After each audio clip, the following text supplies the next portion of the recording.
Parmi les secteurs qui recrutent, celui de la vente à domicile. En 10 ans, le chiffre d'affaires de ces ventes directes a progressé de 20% et atteint 4,5 milliards d'euros. Beaucoup de femmes se lancent avec un statut d'indépendant afin d'avoir la liberté d'organiser leur activité. Pascal Largeron et Jérémy Moreau. C'est super par exemple contre les aftes.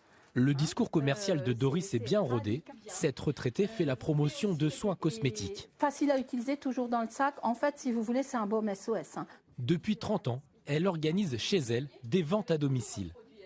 L'avantage, c'est qu'on a notre petite boutique sans avoir tous les aléas.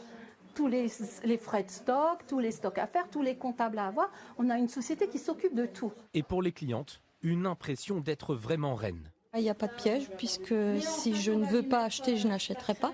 On passe des bons moments, on rigole, on essaye des produits, on se laisse tenter sur des nouveautés qu'on ne connaît pas. La proximité, vendeur-consommateur, la clé du succès de la vente à domicile. 4,5 milliards de chiffre d'affaires par an, une hausse de 20% en 10 ans. On veut savoir ce qu'on consomme et souvent cette personne est elle-même utilisatrice et ou consommatrice des produits.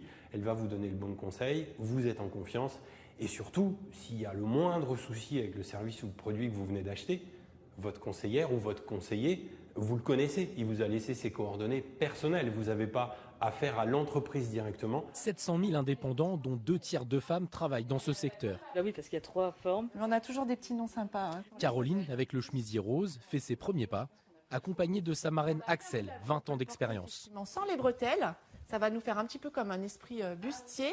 Les acheteuses du jour sont des proches. L'objectif de Caroline est avant tout financier. D'abord un complément de revenu.